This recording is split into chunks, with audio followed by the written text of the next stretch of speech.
आज की वीडियो में हम डिस्कस करेंगे थॉमस हार्डी के बारे में, who is an Victorian novelist and poet. So let's start. Thomas Hardy. Introduction. Hardy created the regional novels. उन्होंने रीजनल नॉवेल्स क्रिएट किए थे। उनके जो नॉवेल्स हैं उनको हम वीज और नॉवेल्स के नेम से जाने जाते हैं उनके novels. Wessex appears in all his novels. जो वेसेक्स है वो उनके ज़्यादातर नॉवेल्स में यही प्लेस अपीयर होता है। Hardy was a versatile and prolific novelist and poet.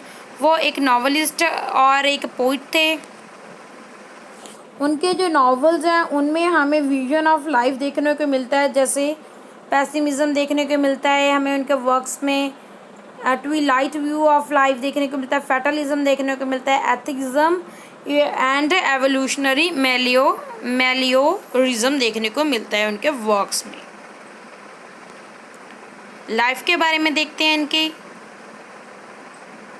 इनका बर्थ हुआ था एट हायर बॉकहैम्पटन में, जो स्टिन्सफोर्ड में, जो उसके पास है स्टिन्सफोर्ड में, इन डॉर्सेट में।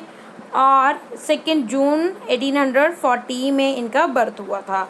इनके फादर एक स्टोन मेसन थे, जिन्होंने इनके फादर ने इनको सिखाया था वायलिन, जो एक म्यूज़िकल इंस्ट्रूमेंट होता है। और इनकी मदर ने इनको एनकरेज किया था बुक्स रीड करने के लिए।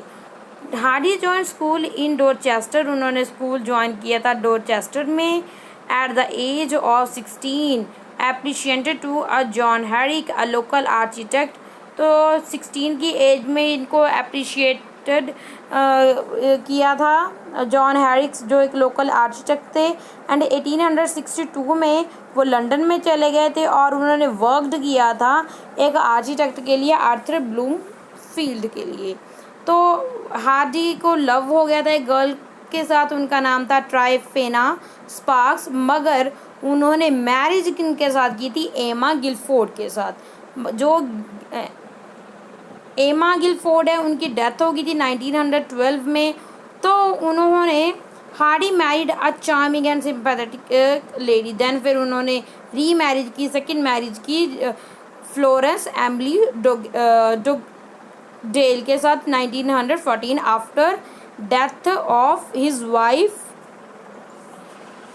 Okay. Hardy was a conferred order of merit in 1910। उनका डेथ कब हुई थी? उनकी डेथ हुई थी 11 जनवरी 1928 को। और उनके जो एशेज़ हैं कहाँ पे ब्यूरिड किए थे? वेस्टमिनिस्टर अबे में किए गए थे। तो अब इनके करियर के बारे में भी देख लेते हैं। Hardy studied painting at National Gallery. He became an agonistic. तो उन्होंने पेंटिंग भी सीखी थी। कहाँ पे सीखी थी? नेशनल गैलरी में सीखी थी। इन 1868 completed the draft of his first novel. तो इन्होंने only draft कंप्लीट किया था फर्स्ट नॉवल जो इनका, the man and the baby. तो बट लेटर डिस्ट्रॉयड हो गया था ये नॉवल इनका। Okay. In 1870 Hardy wrote a desperate remedies, उनका जो फर्स्ट पब्लिश्ड नॉवल है। In 1896 Hardy resolve to give up writing due to scandals after the publication of Jude obscure. तो उन्होंने 1896 में बंद भी कर दिया था, लिखना स्टॉप भी कर दिया था due to the publication of Jude obscure, क्योंकि ये इस वर्क में उन्होंने बहुत ही खुले में मतलब सेक्स के बारे में रिप्रेजेंट किया है इस नॉवल में, जिसके कारण इनकी बहुत ही क्रिटिसाइज हुआ था इनके वर्क का। तो इन्होंने छोड़ दी थी राइटिंग 1896 के बाद। देन हार्डी की मदर की डेथ हो गई 1904 में। ठीक है। अब बात करेंगे मेजर वर्क्स हैं हार्डी के। नॉवेल्स लिखे थे जो Thomas Hardy classified his novels in the following manner. उनके जो नॉवेल्स हैं उन्होंने अलग अलग मैनर्स में क्लासिफाइड किए हैं, जैसे novels of character and environment, number 2 पे है romances fantasies novels of ingenuity and experiment. Okay, 3 parts में डिवाइड किए उन्होंने नॉवेल्स। अब देखते हैं कौन कौन से हैं। नंबर 1 पे novels of character and environment है। इसके अंडर कौन कौन से नॉवेल्स आते हैं? इनके अंडर आ जाते हैं अंडर द ग्रीनवुड ट्री जो 1872 में पब्लिश हुआ, फार फ्रॉम द मैडिंग क्राउड 1874 में पब्लिश हुआ, the return of the native 1878 में पब्लिश हुआ, मेयर ऑफ केस्टरब्रिज 1886 में पब्लिश हुआ, द वुडलैंडर्स 1887 में पब्लिश हुआ, टेस्ट ऑफ द डी अबरविलीज 1891 में, जूड द ऑब्सक्यूर 1895 में। तो हमने बात की थी जूड द ऑब्सक्यूर यानी कि 1895 के बाद, इसके पब्लिकेशन के बाद इन्होंने कोई भी नावल नहीं लिखा था। तो सेकंड कैटेगरी में आ जाते हैं हमारे रोमांसेस एंड फैंटेसीज। इसके अंडर कौन कौन से आती हैं? A pair of blue eyes जो 1873 में पब्लिश हुआ था, द ट्रम्पेट मेजर 1880 में पब्लिश हुआ था, टू ऑन द टावर 1882 में पब्लिश हुआ था, द वेल बिलव्ड 1892 में पब्लिश हुआ था। Then novel of ingenuity and experiment, ये थर्ड मैनर है, इन्होंने जो इस मैनर से क्लासीफाइड किया था, और इसके अंडर आ जाती हैं डेस्परेट रेमेडीज़ 1891 में, और द हैंड ऑफ द एथलबर्ट 1876 में, आ लायोडिशियन 1881 में। शॉर्ट स्टोरी भी लिखी थी इन्होंने, कुछ शॉर्ट स्टोरी इन्होंने 3 वॉल्यूम्स में पब्लिश करवाई थी इन्होंने शॉर्ट स्टोरी। व सेक्स टेल्स हैं 1888 में। Number 2 a group of noble dams 1891 में, लाइफ लिटिल आयरनीज 1894 में। पोइट्री भी लिखी थी इन्होंने, इनके 8 वॉल्यूम्स पब्लिश करवाए थे इन्होंने पोइट्री के, वो इस प्रकार हैं। नंबर 1 वे 6 पोइम्स हैं 1898 में। Number 2 poems of the past and the present 1901। Number 3 times laughing stocks 1909। Number 4 Satires of Circumstances 1914. Number 5 Moments of Vision 1917. Number 6 Late Lyrics and Earlier 1922. Number 7 Human Shows 1928. Number 8 Collected Poems 1930. The Dynasts ये क्या होते हैं? An epic poem representing Napoleonic wars from 1805 to 1815। ये भी एक epic poem है जिसमें इन्होंने जो नेपोलियन की वॉर्स हुई थी उनको 1805 से लेकर 1815 तक के सभी को रिप्रेजेंट किया है इस वर्क में। अब देखें brief introduction to Hardy's major work, जो इनके मेजर वर्क्स हैं उनके बारे में ब्रीफ इंट्रोडक्शन ही देखेंगे सिर्फ। Under the Greenwood tree, this novel was publish in 1872। ये 1872 में पब्लिश हुआ। It was a gentle humorous novel skilful interweaving the love story of Dick Dewy and Fanny Day. तो लव स्टोरी है ये एक किन किन की? Dick Dewy and Fancy Day की। It deals with the fortune and a misfortune of the group of village. तो ये डील भी करती है फॉर्चून और misfortune of group of villagers, many of whom are a musician singers in a Mellstock church. The title of the novel has been derived from Shakespeare's play The Tempest। जो इसका title लिया गया है वो लिया गया है शेक्सपियर के प्ले द टेम्पेस्ट से। तो इनके मेन कैरेक्टर हैं इस वर्क के अंडर द ग्रीनवुड ट्री के Dick Dewy, Fancy Day, Shiner, मेबॉल्ट।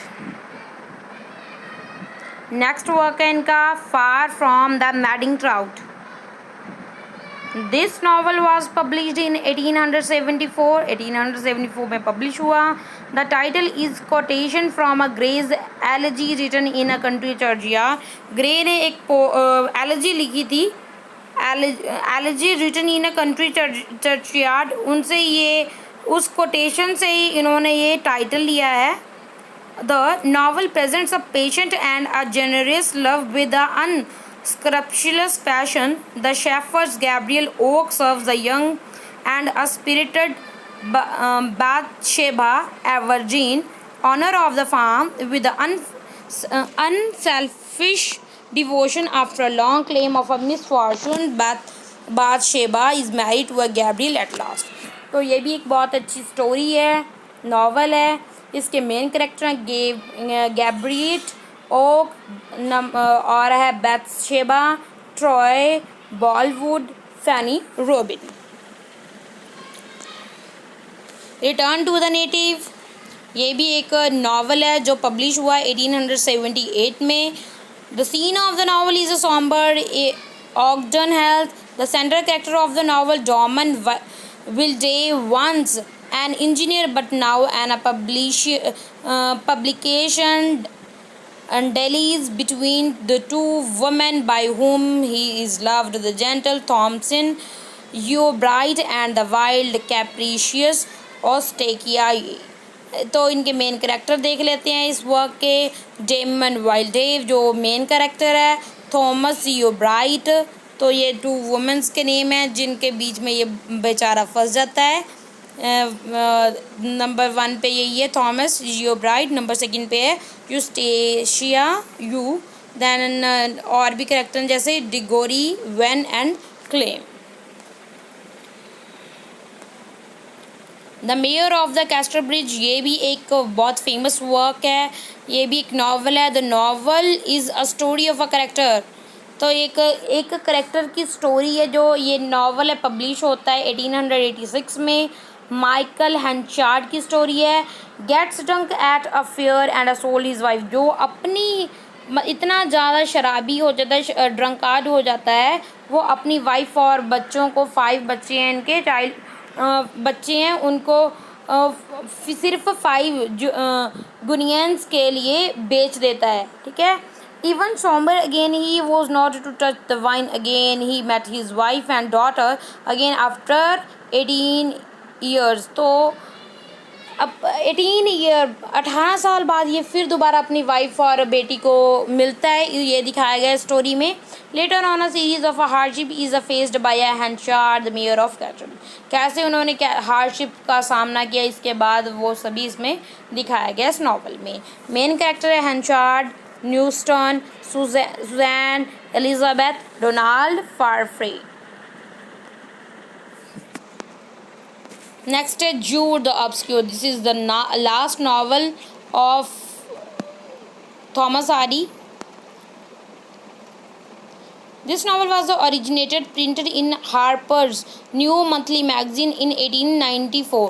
तो ये एक मंथली मैगजीन में पब्लिश हुआ था, ये प्रिंट हुआ था 1894 में, एंड देन ये 1895 में इन हार्डीज वॉल्यूम में पब्लिश हुआ था। This novel revolves around Jude Fawley, a young and intellectual villager of Essex who was encouraged by his schoolmaster to study at a Christminster.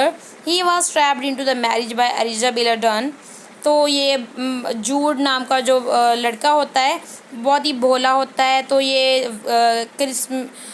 अपने school master से कहने के बाद ये स्टडी करना चाहता है क्राइस्टमिनिस्टर में। तो एक बेचारा ट्रैप्ड हो जाता है, उसके झांसे में पड़ जाता है एराबेला डन के, जो एक बहुत ही चालाक और गंदी लेडी होती है।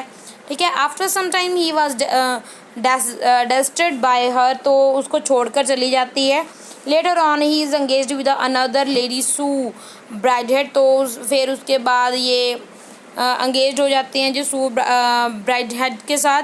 इन the end Jude meets are ragged and at the age of only 30, तो सिर्फ 30 की एज में ये पूरी तरीके से बर्बाद हो जाता है। ये सब कुछ रिप्रेजेंट किया गया है इस वर्क में। मेन कैरेक्टर है इनके इस वर्क में नॉवेल्स के जूड, एराबेला, सू, फिलिंस्टन, तो ये मेन कैरेक्टर्स हैं जिसको आपने याद रखना है। Thanks for watching. अगर अच्छा लगा तो बताना, कमेंट करना।